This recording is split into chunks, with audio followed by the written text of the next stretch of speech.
Bible में बताती है कि बच्चों को मेरे पास आने दो, उन्हें मना मत करो। यीशु कहते हैं स्वर्ग का राज ऐसे ही का है। तो प्यारे बच्चों, एक बार फिर से हम आप लोग का स्वागत करते हैं इस ऑनलाइन संडे स्कूल सर्विस में, और हम धन्यवाद देना चाहते हैं कि आप लोग हमारे साथ लगातार जुड़े रहते हैं। हमें आशा है आप सुरक्षित है, आप भले चंगे, भले मौसम बदल रहा है, अलग अलग परिस्थितियाँ, पर परमेश्वर जो है वो विश्वास योग्य है, वो हमें संभालता है, वो हमें सुरक्षित रखता है, वो कभी अपने वायदे को नहीं बदलता है। मैं धन्यवाद देना चाहूँगा परमेश्वर का कि उसने हम सभी को संभाल के रखा है। बच्चों, मैं बताना चाहूँगा कि क्यों हम जो ये संडे स्कूल हम क्यों लेते हैं। केवल हम ही नहीं, अलग अलग चर्चों में, अलग अलग कलीसियाओं में संडे स्कूल का एक अलग समय क्यों होता है। एक सर्वे के द्वारा इस प्रकार बताया गया, एक सर्वे हम कह सकते हैं कि एक जब हम जांच करते हैं कि उसके द्वारा ऐसा पता लगा कि जो ये समय होता है 6 साल से 16 साल या 18 साल के बीच में, आप कह सकते हैं ये समय होता है कि हमारे जीवन जो है, हमारा हृदय, हमारा मन मस्तिष्क जो है, हम जिस चीज़ का स्टडी करेंगे, जिस चीज़ के बारे में हम सुनेंगे समझेंगे, उस और हमारा जीवन बढ़ेगा। तो हम चाहते हैं कि हम परमेश्वर के वचन को जो है इन कोमल जीवन में, कोमल हृदय में हम डाल सकें। तो ये समय इसलिए होता है कि इस समय में हम परमेश्वर के राज्य का एक हिस्सा बन जाए। तो हम आप लोग का एक बार फिर से स्वागत करते हैं इस ऑनलाइन संडे स्कूल में, और हम इससे पहले आगे बढ़े, हम प्रार्थना करेंगे, उन गीतों को हम सुने, उन स्टोरीज को हम सुने, हम प्रार्थना करेंगे। आइए हम अपनी आंखों को बंद करें और परमेश्वर से प्रार्थना करेंगे कि वो हमें इस सर्विस में, इस सभा में, इस समय में हमें वो एक साउंड माइंड दो, जो कुछ हम वचन से सुनते हैं वो हमें समझ आने पाए। तो आइए हम प्रार्थना करेंगे। प्यारे परमेश्वर, हम धन्यवाद देना चाहते हैं एक बार फिर से इस सुंदर समय के लिए, इस नए अवसर के लिए पिता परमेश्वर की हम आपके वचन से सीख पाए। हम धन्यवाद देना चाहते हैं आपकी तमाम भलाई, आपकी करुणा के लिए, और हम विशेषकर धन्यवाद देना चाहते हैं कि आपने हम सभी को संभाल के रखा है पिता परमेश्वर। हम मानते हैं प्रभु जी, जो हम सुनते हैं, जो हम समझते हैं पिता आज के दिन, वो हमारे जीवन का हिस्सा होने पाए पिता परमेश्वर, वो हमें हमेशा याद रहने वाला हो सके।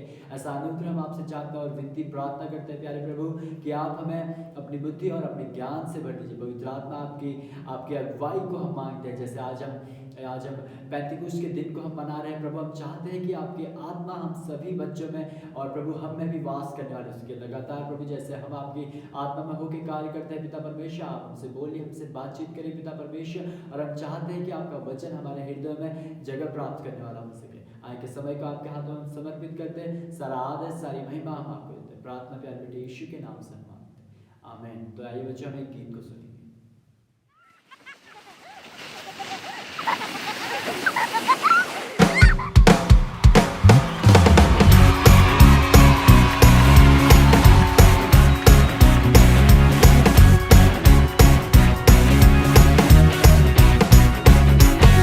एक दो तीन चार, यीशु मुझसे करता है प्यार। 5 6 7 8, वो ना छोड़ेगा मेरा हाथ।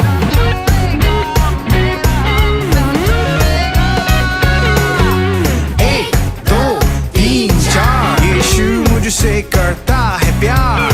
5 6 7 8, वो ना छोड़ेगा मेरा हाथ। तो गाए होज़ैना, यीशु है मेरा राजा।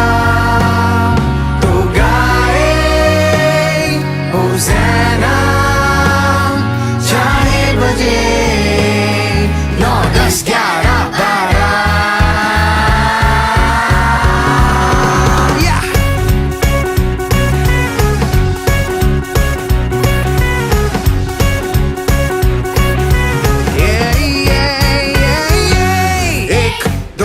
तीन चार चिल्लाएंगे हम बार बार। 5 6 7 8, हमेशा है वो मेरे साथ।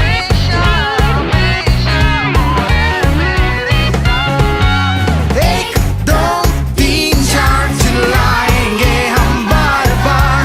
5 6 7 8, हमेशा है वो मेरे साथ। तो गाए होज़ैना, यीशु है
Once upon a time, Jesus told the story of the Good Samaritan.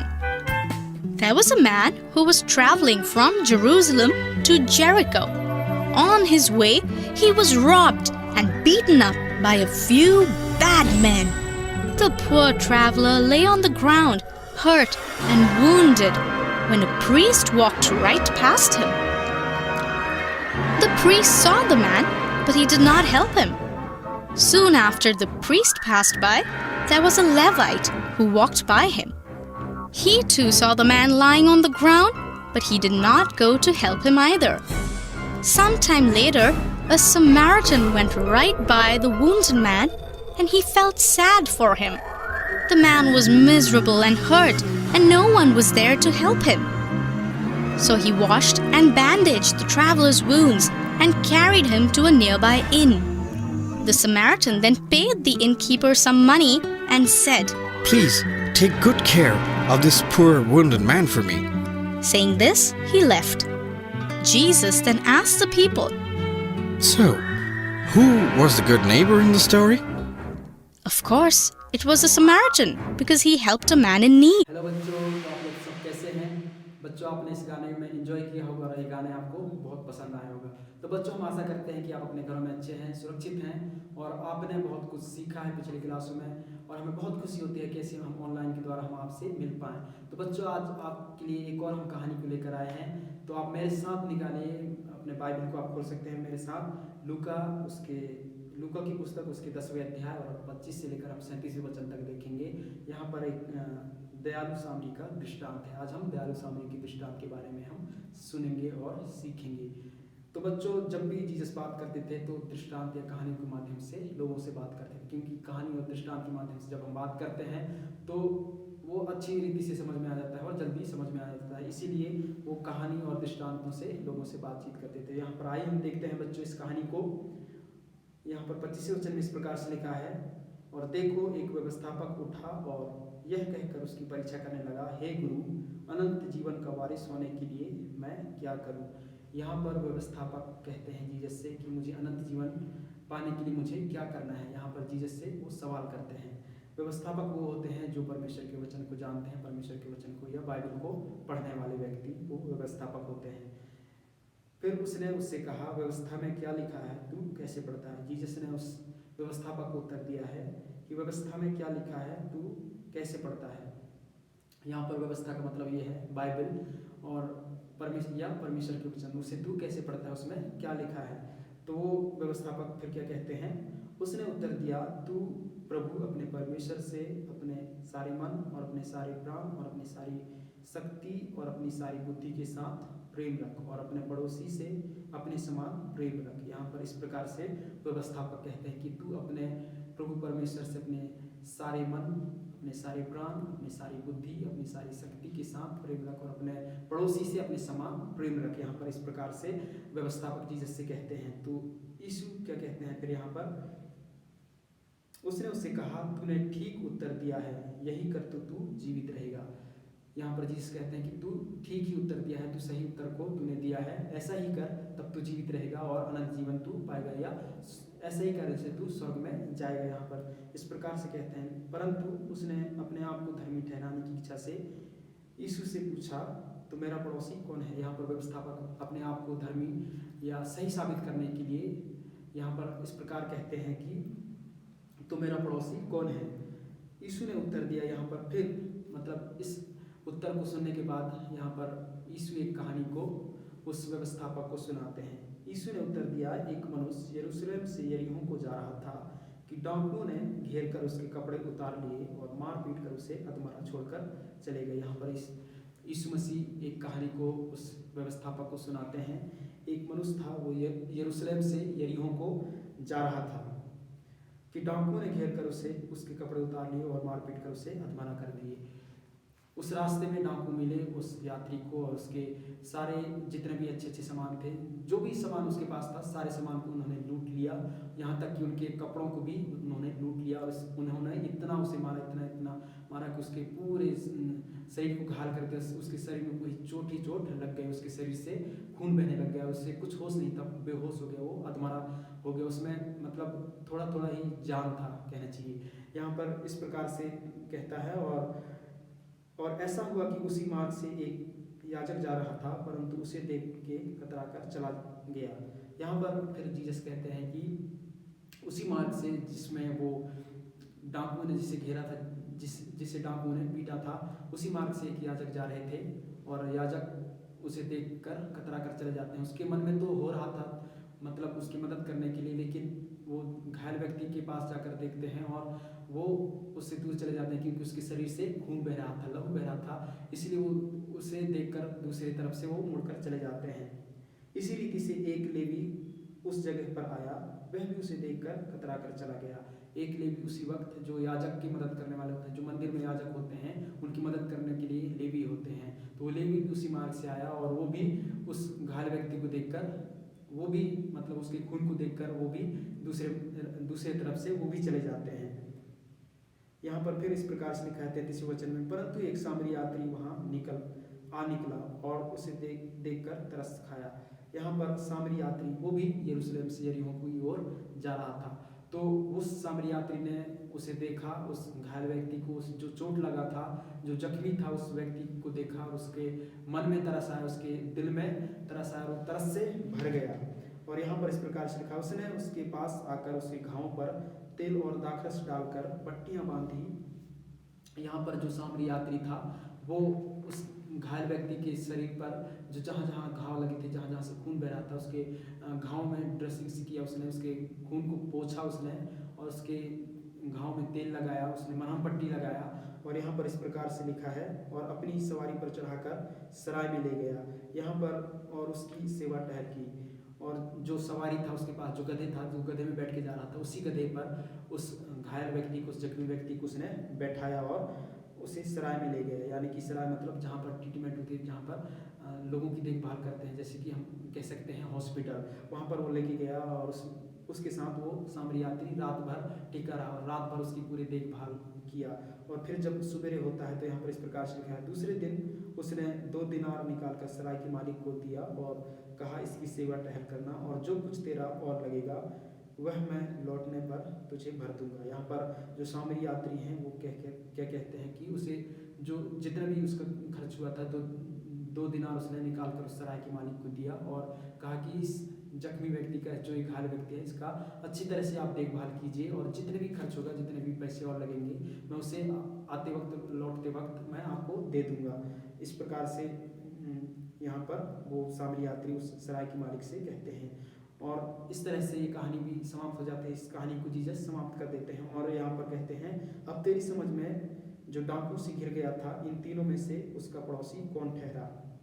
यहाँ पर जीसस व्यवस्थापक से कहते हैं कि अब जो तेरी समझ में क्या आता है कि इन जो तीनों में से, यानी कि याजक, लेवी और सामरी, इन तीनों में से जो इसका पड़ोसी कौन ठहरा, जो डाकुओं में से घिरा हुआ व्यक्ति था, उस व्यक्ति का पड़ोसी कौन हुआ करके यहाँ पर जीसस कहते हैं उस व्यवस्थापक से। तो उसने कहा, वही जिसने उस पर दया की। यहाँ पर व्यवस्थापक की समझ में आ गया कि उसके पड़ोसी कौन ठहरा। यहाँ पर हम देखते हैं कि उसके पड़ोसी वही सामरी व्यक्ति ठहरा। तो इसी ने उससे कहा, जा तू भी ऐसा ही कर। तो बच्चों, यहाँ पर इस तरह से कहानी समाप्त हो जाती है, और हम इस कहानी से यही सीखते हैं कि जो मतलब समय में या ज़रूरत के समय में जो ज़रूरतमंद है, उस टाइम पे अगर मदद करते हैं, वही एक बड़ा दयालु होता है, वो एक बड़ा सुपरमैन होता है, हम कहना चाहिए एक बड़ा हीरो होता है वही। तो हमें इस कहानी से यही सीख मिलती है कि हम एक दूसरे की मदद करें, जो ज़रूरत में हैं लोग, उनकी हम मदद करें, जो आवश्यकता में उन लोगों की हम मदद करें। जब हम ऐसा करते हैं, हम ज़रूरतमंद लोगों की हम मदद करते हैं, ज़रूरत लोगों की हम सहायता करते हैं, तो परमेश्वर या जीसस हमें देखकर हमें खुश होते हैं, और वो ऐसा करने से हमें प्रसन्न होते हैं। तो बच्चों, हमें एक दूसरे की मदद करना है, जो ज़रूरत में है उन लोगों की हमें मदद करना है, ताकि हमारे द्वारा जीसस को खुशी मिल सके। तो बच्चों इस तरह से इस कहानी समाप्त हो जाती है और आपके लिए एक मेमोरी वर्स है बच्चों, तो आप इसे ज़रूर याद कीजिए और आप याद करके आप हमारे कमेंट बॉक्स में आप इसे भेज सकते हैं ताकि हमको पता चल सके कि आपने सचमुच में याद किया है। तो यहाँ पर बच्चों मेमोरी वर्स ये है लूका 10 उसके 27, इसमें इस प्रकार से लिखा है, तू प्रभु अपने परमेश्वर से अपने सारे मन और अपने सारे प्राण और अपनी सारी शक्ति और अपनी सारी बुद्धि के साथ प्रेम रख और अपने पड़ोसी से अपने समान प्रेम रख। यहाँ पर एक और बार आपको बता देता हूँ बच्चों, लूका 10 अध्याय उसके 27 वचन, तू अपने प्रभु परमेश्वर से अपने सारे मन, अपने सारे प्राण और अपनी सारी शक्ति और अपनी सारी बुद्धि के साथ प्रेम रख और अपने पड़ोसी से अपने समान प्रेम रख। तो बच्चों आप इस वर्ष को आप याद करके हमारे कमेंट बॉक्स में आप लिख सकते हैं। बच्चों आपके लिए हम प्रेयर करेंगे, आइए अपने आंखों को बंद कर लेंगे। पिता परमेश्वर आपको धन्यवाद करते हैं आज के सुंदर समय के लिए प्रभु, जो आपने पिता सचमुच में पिता परमेश्वर आपने सिखाया हमें एक दयालु उस सामरी के समान हमें बनना है पिता परमेश्वर। प्रभु हम जरूरतमंद लोगों की पिता परमेश्वर उस जरूरत के समय हमें मदद करने के लिए हमें पिता हमारी सहायता कीजिए, हमें ऐसा बनाइए प्रभु ताकि हम उस दयालु सामरी के समान हम बन सकें प्रभु, और पिता जरूरतमंद लोगों की प्रभु हम मदद कर सकें सही समय में प्रभु, हम मदद कर सकें प्रभु। हमें भी पिता उस दया उस तरस के से पिता हमारे हृदय को प्रभु आप भर दे ताकि प्रभु ऐसे लोगों की हम मदद कर पाएं पिता परमेश्वर। आपको धन्यवाद करते हैं जितने बच्चों ने प्रभु देखा है, जितने बच्चों ने सुना है प्रभु, उन हर एक बच्चों को हम तेरे हाथ में रखते हैं प्रभु। हर एक के जीवन को प्रभु आप आशीष कीजिए पिता परमेश्वर, और पिता परमेश्वर हर एक जीवन, हर एक बच्चों के जीवन आशीष होने पाए, उनके भविष्यों को हम तेरे हाथ में रखते हैं प्रभु, वो एक दूसरे की मदद करने वाले बन जाए पिता परमेश्वर। आपका धन्यवाद करते हैं और विशेष तौर से हर एक बच्चों को प्रभु हम तेरे सुरक्षा में डालते हैं प्रभु, कि बच्चों को प्रभु अपनी सुरक्षा में पिता अपने पनाह में प्रभु आप ले लीजिए पिता परमेश्वर प्रभु। उनके परिवारों को प्रभु अपने आप संभालिए प्रभु, इस मुश्किल स्थिति इस मुश्किल समय में पिता परमेश्वर प्रभु, इस महामारी के समय में पिता परमेश्वर अपनी सुरक्षा को एक एक बच्चों के जीवन में, एक एक उनके परिवारों में पिता परमेश्वर के घरों में प्रभु आप दीजिए पिता। आपका धन्यवाद करते हैं इस सुंदर समय के लिए पिता परमेश्वर। हमारे जीवनों के कुर्बान हम तेरे हाथ में रखते हैं प्रभु, सारा महिमा आदर आप ही को देते हैं प्रभु, यीशु के नाम से इस प्रार्थना को मांगते हैं, आमीन।